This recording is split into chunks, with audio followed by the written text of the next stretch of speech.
Assalamualaikum warahmatullahi wabarakatuh.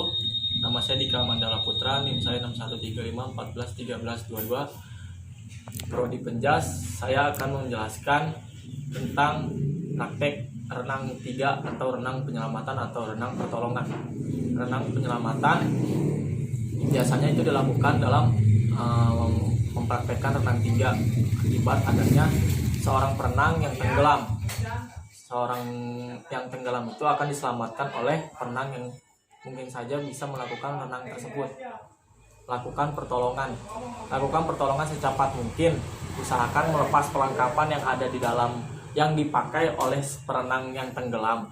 Yakinkan bahwa menguasai situasi air. Jika masih ragu dengan kondisi keadaan air, melompatlah ke air dengan posisi kaki lebih agresif.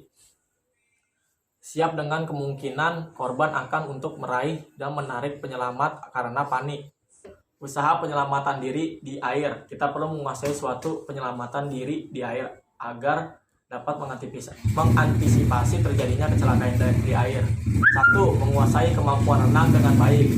2. Kalau belum pandai berenang, jangan berenang sendirian. 3. Berenang sesuai aturan yang ada pada kolam renang tersebut. 4. Belajar cara mengatasi pertolongan pada diri sendiri bila terjadi kecelakaan. Mengetahui cara pemberian pernapasan buatan. 5. Bisa mengukur kemampuan diri sendiri. 6. Berusaha meminta pertolongan jika memang sangat memerlukan. Pertolongan kecelakaan di air.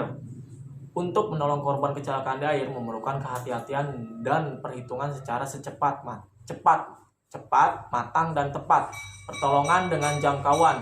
Pertolongan dengan cara ini dapat kita berikan pada saat korban dapat kita jangkau dengan anggota tubuh kita. Cara pertolongan dengan jangkauan sebagai berikut. Yang pertama, pertolongan dengan jangkauan dari dek. 2. Pertolongan dengan jangkauan turun tangga. 3. Pertolongan dengan jangkauan kaki. 4. Pertolongan korban jauh dari jangkauan. 5. Pertolongan dengan menggunakan ban. 6. Pertolongan dengan menggunakan ring atau pelampung. Teknik pertolongan masuk ke dalam air sebagai berikut. 1. Melompat kaki terlebih dahulu, straight jump. 2. Lari kemudian masuk ke air, run and plunge dive. 3. Terjun dengan jangkauan jauh, long slow dive. 4. Cara mendekati korban, approach strong, meliputi menggunakan gaya bebas dan gaya dada. Teknik membawa korban kecelakaan di air. Dalam praktiknya membawa korban kecelakaan di air dapat dilakukan dengan cara 1. Melakukan renang pertolongan dengan baik. 2. Memegang lengan dari depan. 3. Memegang lengan dari belakang. 4. Memegang lengan korban 2 orang penolong. 5. Penyelamat dengan 1 tangan. 6. Penyelamatan dengan 2 tangan. Pernapasan buatan. Teknik pemberian napas buatan apabila kita menemukan seseorang mengalami pingsan atau sulit bernapas. Hal yang kita dapat lakukan seperti ini. Yang pertama itu membersihkan saluran pernapasan. Yang kedua, hidungnya jangan ada yang menghalangi. 3. Jangan ada lumpur atau makanan. 4. Kemudian lakukan pernapasan buatan dengan pedoman sebagai berikut. Lakukan pernapasan buatan dengan segera karena jika terlambat jiwa orang tidak akan tertolong. 2. Melakukan pernapasan buatan sampai korban bernapas teratur. 3. Lakukan cara pernapasan buatan kita ketahui betul dan sesuaikan dengan keadaan korban. Macam-macam pernapasan buatan. 1. Pernapasan dari mulut ke mulut. 2. Pernapasan dari mulut melalui tube dengan masker muka.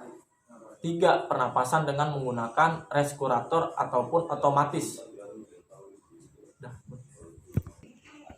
Alat-alat yang digunakan pada saat renang penyelamatan. Perlengkapan keselamatan air terdiri dari berbagai jenis, dimulai dari rompi keselamatan, lace wave, cincin apung, life ring buoy, throwback, perahu karet, rubboat, alat pembantu pernapasan dan sebagainya. Rompi keselamatan secara umum bentuknya terlihat seperti rompi berenang yang umumnya digunakan masyarakat umum, hanya saja fungsi utamanya yang berbeda. Rompi keselamatan Lift vest bertujuan untuk memaksimalkan daya apung apabila dikenakan yang secara signifikan dapat mengurangi resiko tenggelam. Selain itu, rompi keselamatan juga memiliki lampu yang berkedip untuk memudahkan identifikasi lokasi ketika terjadinya kecelakaan. Untuk pelampung keselamatan, lift ring buoy biasanya berwarna oranye yang bertujuan untuk memaksimalkan warna agar mencolok sehingga memudahkan diidentifikasi untuk tindakan penyelamatan. Sekian